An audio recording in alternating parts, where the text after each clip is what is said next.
लो भाई साहब, jujutsu Kaisen का चैप्टर नंबर 265 रिलीज हो चुका है, जहां पर अब हमारी स्टोरी और ज्यादा प्रोग्रेस कर चुकी है।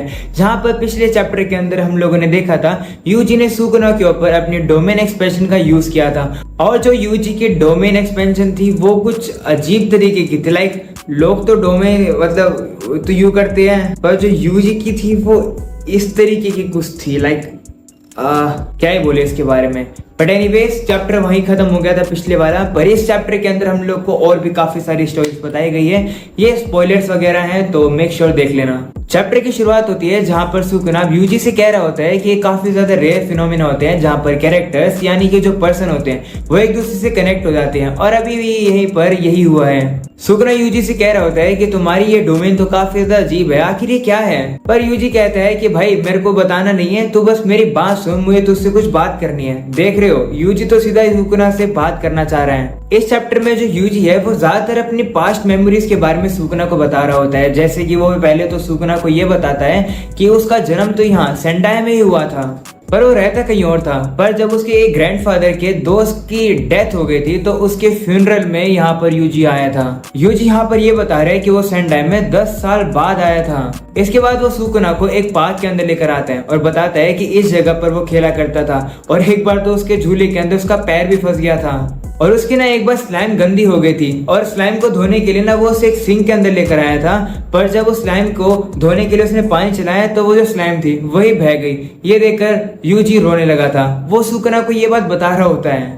तभी वहां पर यूजी को एक फ्लावर दिखता है, जिसे देखकर यूजी कहता है कि ये तो मॉर्निंग ग्लोरी है। जिस पर सुकुना कहता है अरे बेवकूफ, ये वो नहीं है, ये हाइड्रेंजिया है। ये सुनकर अब यूजी काफी हैरान होता है और कहते हैं हाँ तुमने सही कहा, ये हाइड्रेंजिया ही है, पर तुम्हें कैसे पता। तो सुकुना उसे बताता है कि शायद से ये फुशिगुरो की मेमोरी से मुझे पता चला है।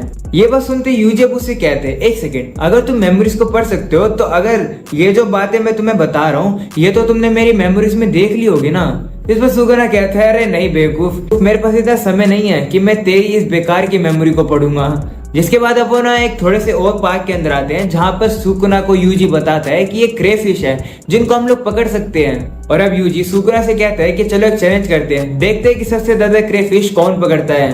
पर अभी तो काफी ज्यादा ऑब्वियस है, सुकुना ही यूजी से जीत जाता है, वो भी परफेक्ट 10 के स्कोर से। तो यूजी अब उसे कहता है हाँ भाई तेरा जीतना तो पॉसिबल था ही, क्योंकि तू उस समय का है जिस समय पर सबसे ज्यादा आर्चरी हुआ करती थी। इसके बाद अब यूजी सुकुना को और भी जगह पर लेकर जाने लगता है, जैसे कि वो सबसे पहले सुकुना को हॉर्सेस दिखाने के लिए लेकर आता है, और अब उनके बारे में कुछ कुछ बता भी रहा होता है।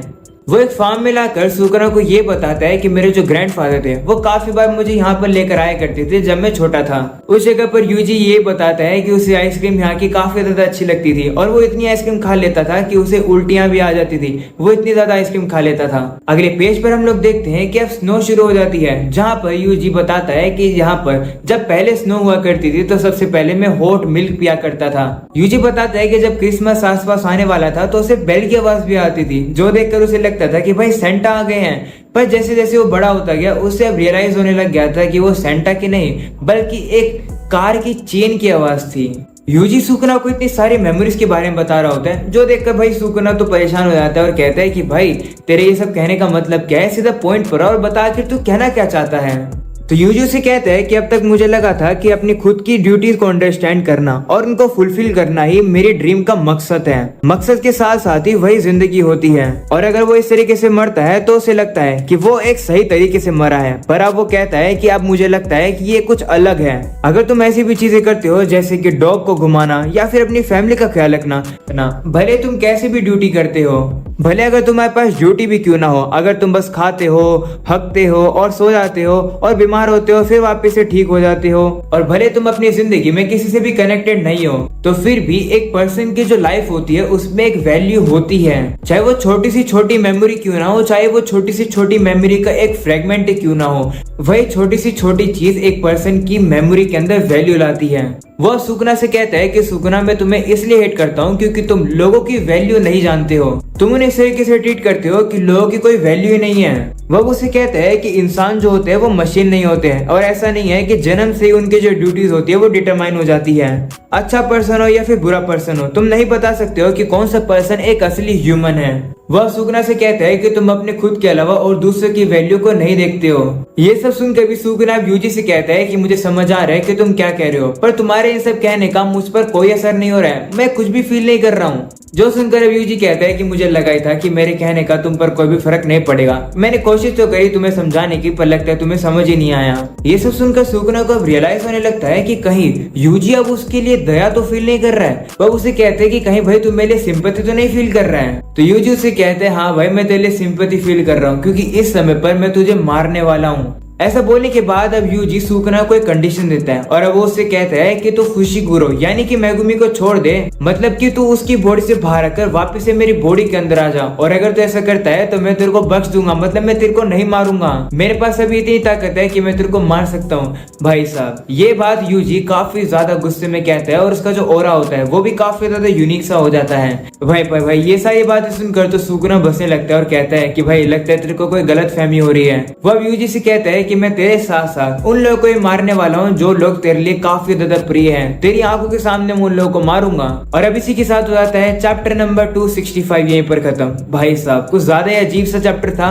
यहाँ पर हम लोग को चैप्टर के अंदर यूजी की काफी ज्यादा मेमोरीज देखने को मिली है और ये मेमोरीज दिखाने का भी काफी अच्छा मतलब है, क्योंकि यूजी यहाँ पर समझाना चाहता है कि छोटी छोटी चीजें मिलकर एक पर्सन की लाइफ के अंदर वैल्यू ऐड करती है। पर भाई सुकना तो इन सारी चीज को समझता ही नहीं है, तो अब यूजी डिसाइड करता है कि वो तो भाई उसे खत्म ही करेगा। देखना काफी ज्यादा इंटरेस्टिंग रहेगा कि क्या यूजी ऐसा कर पाएगा। एंड हाँ वैसे हम लोग को एक छोटी सी डिटेल भी दिखाई गई है, जब यूजी ये सारी बातें कर रहा था तभी हम लोग को कुछ कैरेक्टर्स दिखाए गए हैं जिन्हें देखकर हम लोग ये मान सकते हैं कि वो कैरेक्टर की जो डेथ है वह फाइनली कंफर्म हो गई है। तो हम लोग को जो कैरेक्टर दिखाए गए हैं वो है यूजी के दादाजी, उसके बाद नानामी, उसके बाद नोबारा, फिर चोजो और फिर उसके बाद गोजो। और हाँ उसको तो भूलना ही मत, उसका नाम क्या था जो कि थोड़ा बहुत यूटा की तरह दिखता है, हाँ जुनपे।